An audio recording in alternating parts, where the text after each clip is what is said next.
دلوقتي عايزه اسال حضرتك اول حاجه ايه هي الجينات؟ هو الجينات عباره عن تسلسل من الحمض النووي. التسلسل ده بيؤدي الى تكوين بروتين، واحنا جسمنا متكون عامه من بروتينات، فاي خلل في التسلسل بتاع الحمض النووي بيؤدي لخلل في الجين نفسه، وبالتالي بيؤدي لخلل في البروتين اللي بيطلع، وبيؤدي خلل في الوظيفه في الاخر اللي موجوده في الجسم، سواء في العضو اللي موجود في جسم الانسان او في الجلد او في اي حاجه موجوده في جسمنا.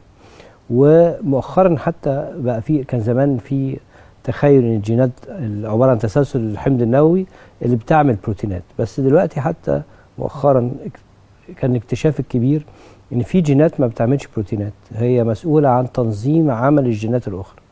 فاحنا عندنا في جسمنا تقريبا 20,000 جين بيؤدوا الى انتاج بروتين، و20,000 زيهم بيؤدوا الى تنظيم عمل ال20,000 الاولانيين.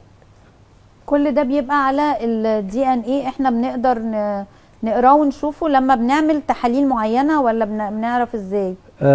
هو كان في الاول عشان نقدر نفك الشفره بتاعه الحمض النووي ونقدر نحدد الجينات، الكلام ده ابتدى في مشروع الجينوم، اتعمل في اواخر التسعينيات، وكان طفره كبيره في العلم بعد ما اكتشفنا قدرنا نعرف تسلسل الجيني بتاع البشر عامه.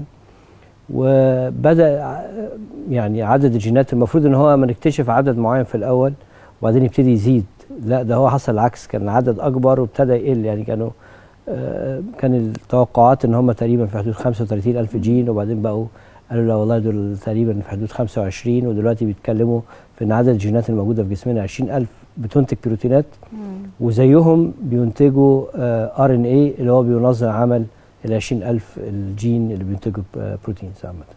يعني لو حد مثلا عنده في العيله امراض وراثيه او مرض معين منتشر، يقدر يجي يعمل ايه عشان يعرف بدري انه عرضه للمرض ده؟ هو خلينا برضو عشان نبقى في يعني محددين جدا في الكلام اللي احنا بنقوله، غالبا معظم الامراض اصلها جيني، انما مش كل الامراض اصلها وراثي. يعني النهارده في خلل في الجين فبيعمل مرض، انما هل ده بيتوارث او لا يتوارث؟ هنا دي اللي بتختلف بقى، لان توارث المرض الجيني بيبقى عن طريق البويضه او الحمض النووي بتاع الحيوان المنوي.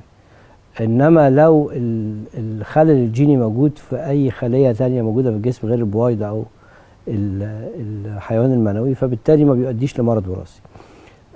الامراض الوراثيه اللي بتنتشر في العيله بتبقى الرينج بتاعها كبير جدا، من امراض في المناعه، لامراض في العضلات، لامراض في القلب، لامراض في الاورام، فالحيز كبير جدا. النهارده ما اقدرش اقول زي ملخص ان احنا عندنا عايزين نكتشف المرض فبالتالي نروح نعمل كذا، لا احنا في بروتوكول معين، لازم اي حاجه بيبقى لها سبب. يعني حد عنده مثلا تاريخ وراثي في العيله لمرض معين، فبالحاله دي لازم يروح لدكتور الوراثه عشان نبتدي نعمل تراكنج للمرض ده بدايته، نبتدي ممكن نطلب فحص جيني معين.